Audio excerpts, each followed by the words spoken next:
Chapter 7. Center of gravity change after a repair or alteration. Introduction. The largest weight changes that occur during the lifetime of an aircraft are those caused by alterations and repairs. It is the responsibility of the FAA-certificated mechanic or repairman doing the work to accurately document the weight change and record it in both the maintenance records and the pilot's operating handbook/aircraft flight manual, POH/AFM. End of page 7-1. Equipment list. The Federal Aviation Administration, FAA, considers the addition or removal of equipment included in the comprehensive equipment list to be a minor alteration. The weights and arms are included with the items in the equipment list, and these minor alterations can be done and the aircraft approved for return to service by an FAA certificate mechanic or repairman. The only documentation required is an entry in the aircraft maintenance records and the appropriate change to the weight and balance record in the POH/AFM. Figure 7.1. Figure 7.2 is a comprehensive list of all Cessna equipment that is available for the Model 182S airplane. It should not be confused with the airplane-specific equipment list. An airplane-specific list is provided with each individual airplane at delivery and is typically found at the end of the pilot's operating handbook. The following comprehensive equipment list and the airplane-specific list have a similar order of listing. The comprehensive equipment list provides the following information in column form. In the item no column, each item is assigned a coded number. The first two digits of the code represent the assignment of an equipment item within the ATA Specification 100 breakdown, Chapter 11 for placards, Chapter 21 for air conditioning, Chapter 77 for engine indicating, etc.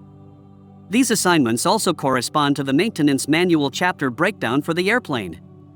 Items receive a unique sequence number 01, 02, 03, etc.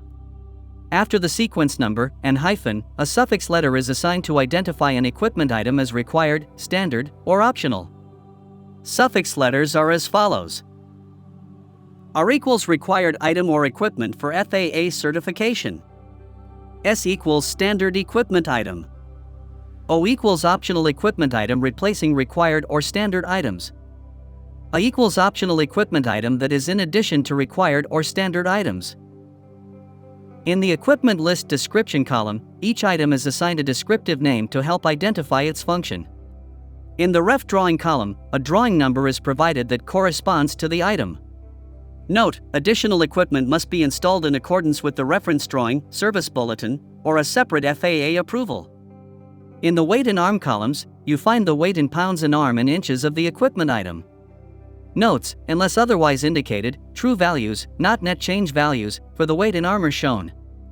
Positive arms are distances aft of the airplane datum, negative arms are distances forward of the datum. Asterisks, asterisk symbol in the weight and arm column indicate complete assembly installations.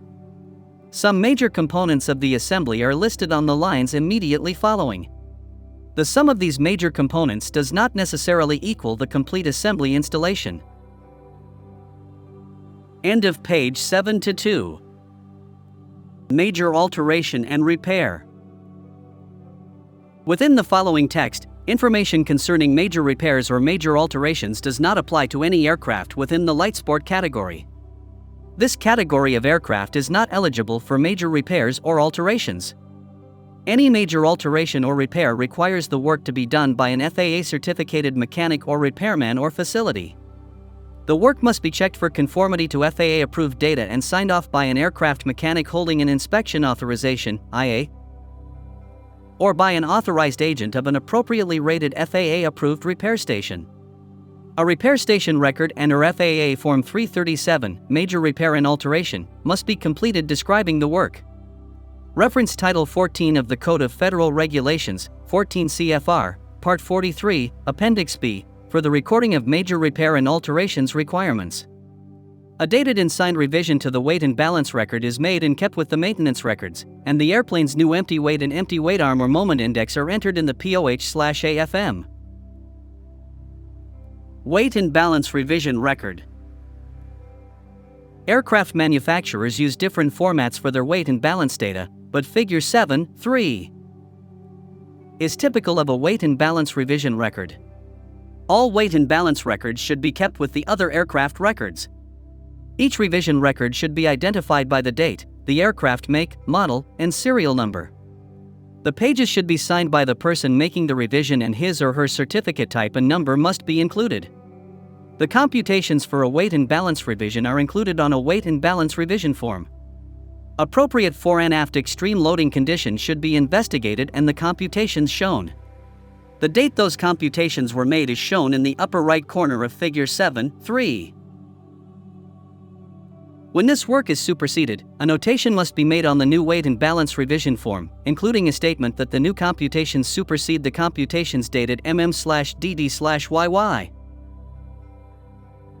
End of page 7-3. Figure 7.3. A typical airplane weight and balance revision record. End of page 7-4. The weight and balance revision sheet should clearly show the revised empty weight arm and/or moment index, and the new useful load. An example of these entries can be found at the bottom of Figure 7.3. Weight changes caused by a repair or alteration. A typical alteration might consist of removing two pieces of radio equipment from the instrument panel and a power supply that was located in the baggage compartment behind the rear seat. In this example, these two pieces are replaced with a single lightweight, self-contained radio. At the same time, an old emergency locator transmitter, ELT, is removed from its mount near the tail, and a lighter weight unit is installed. A passenger seat is installed in the baggage compartment. Computations using weight, arm, and moment. The first step in the weight and balance computation is to make a chart like the one in Figure 7.4, listing all of the items that are involved. The new center of gravity, CG, of 36.4 inches aft of the datum is determined by dividing the new moment by the new weight. Computations using weight and moment indexes. If the weight and balance data uses moment indexes rather than arms and moments, the same alteration can be computed using a chart such as the one in Figure 7.5. Subtract the weight and moment indexes of all the removed equipment from the empty weight and moment index of the airplane. Add the weight and moment indexes of all equipment installed to determine the total weight and the total moment index. To determine the position of the new CG in inches aft of the datum, multiply the total moment index by 100 to get the moment, and divide this by the total weight to get the new CG. End of page 7-5. Determining the CG in percentage of mean aerodynamic chord, %Mach. This procedure is the same as found in Chapter 5, Single-Engine Aircraft Weight and Balance Computations. Refer to the load conditions and CG information found in Figures 7, 5 and 7, 6, and 7-7 to compute the CG in %Mach. The loaded CG is plus 36.4 inches aft of the datum. The Mach is 58.0 inches long. The leading edge mean aerodynamic chord, LEMAC, is located at station 25.98. The CG is plus 36.4 to 25.98 equals 10.42 inches aft of LEMAC. Use the formula in Figure 7.8 to determine CG in Mach percentages. The loaded CG after alteration or repair is located at 17.9% Mach. Empty weight CG, EWCG, range. The fuel tanks, seats, and baggage compartments of some aircraft are so located that changes in the fuel or occupant load have a very limited effect on the balance of the aircraft. Aircraft of such a configuration show an empty weight CG, EWCG, range in the Type Certificate Data Sheet, TCDS. If the EWCG is located within this range, it is impossible to legally load the aircraft so that its loaded CG falls outside its allowable range. If the TCDS lists an EWCG range, and after the alteration is completed the EWCG falls within this range, then there is no need to compute a fore and aft check for adverse loading. But if the TCDS lists the EWCG range as none, and most of them do, a check must be made to determine whether or not it is possible by any combination of legal loading to cause the aircraft CG to move outside of either its forward or aft limits. Adverse-Load CG checks. Many modern aircraft have multiple rows of seats and often more than one baggage compartment. After any repair or alteration that changes the weight and balance, the airframe and power plant, and FAA-certificated mechanic or repairman must ensure that no legal condition of loading can move the CG outside of its allowable limits. To determine this, adverse-loaded CG checks must be performed and the results noted in the weight and balance revision sheet. Figures 7, 3. End of page 7 to 6. Forward adverse-load CG check. To conduct a forward CG check, make a chart that includes the airplane and any occupants and items of the load located in front of the forward CG limit. Include only those items behind the forward limit that are essential to flight, the pilot, and the minimum fuel. In this example, the pilot, whose nominal weight is 170 pounds, is behind the forward CG limit. The fuel is also behind the forward limit, so the minimum fuel is used. For weight and balance purposes, the minimum fuel is no more than the quantity needed for 1/2 hour of operation at rated maximum continuous power. This is considered to be 1/12 gallon for each maximum except takeoff, NETO. Horsepower. Because aviation gasoline weighs 6 pounds per gallon, determine the number of pounds of the minimum fuel by dividing the METO horsepower by 2. In this example, minimum fuel is 115 pounds. The front and rear seats and the baggage are all behind the forward CG limit, so no passengers or baggage are considered. Make a chart like the one in figure 7, 9. To determine the CG with the aircraft loaded for its most forward CG. With the load consisting of only a pilot and the minimum fuel, the CG is plus 36.6, which is behind the most forward allowable limit for this weight of plus 33.0. Aft Adverse-Load CG check. To conduct an aft or rearward CG check, make a chart that includes the empty weight and EWCG of the aircraft after the alteration and all occupants and items of the load behind the aft CG limit of 46.0. The pilot is in front of this limit but is essential for flight and must be included. In this example, only the pilot occupies the front seats. Since the CG of the fuel is behind the aft limit, full fuel is used, as well as the nominal weight, 170 pounds, for both rear seat passengers and the maximum allowable baggage. Under these loading conditions, the CG is located at plus 45.8, which is ahead of the aft limit of plus 46.0. Figure 7, 10. With only the pilot in front of the aft CG limit and maximum of all items behind the aft limit, the CG is at plus 45.8 inches, which is ahead of the aft limit of plus 46.0 inches. Ballast. It is possible to load most modern airplanes so the CG shifts outside of the allowable limit. Placards and loading instructions in the weight and balance data inform the pilot of the restrictions that prevent such a shift from occurring. A typical placard in the baggage compartment of an airplane is shown in figure 7, 11. When the CG of an aircraft falls outside of the limits, it can usually be brought back in by using ballast. End of page 7 to 7. Temporary ballast.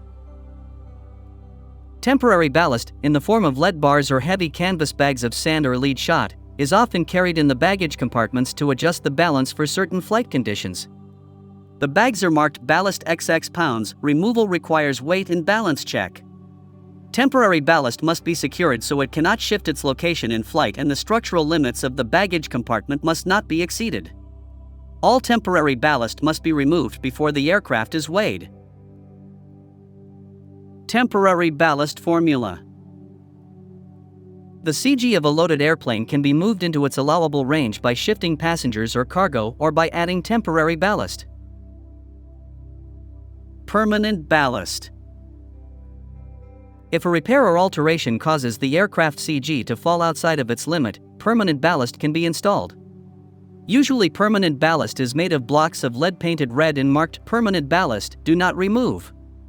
It should be attached to the structure so that it does not interfere with any control action and attached rigidly enough that it cannot be dislodged by any flight maneuvers or rough landing. Two things must first be known to determine the amount of ballast needed to bring the CG within limits: the amount the CG is out of limits, and the distance between the location of the ballast and the limit that is affected. If an airplane with an empty weight of 1,876 pounds has been altered so its EWCG is plus 32.2, and CG range for weights up to 2,250 pounds is plus 33.0 to plus 46.0, permanent ballast must be installed to move the EWCG from plus 32.2 to plus 33.0. There is a bulkhead at fuselage station 228 strong enough to support the ballast. To determine the amount of ballast needed, use the formula in Figure 7.13. Ballast needed is equal to 1.876 times 0.8 divided by 228 to 33 equals 1,500.8 195 equals 7.7 pounds. A block of lead weighing 7.7 pounds, attached to the bulkhead at fuselage station 228, moves the EWCG back to its proper forward limit of plus 33. This block should be painted red and marked permanent ballast, do not remove. End of page 7 to 8. End of chapter 7. Please like, share, and subscribe to our channel. Chapter 8 coming soon.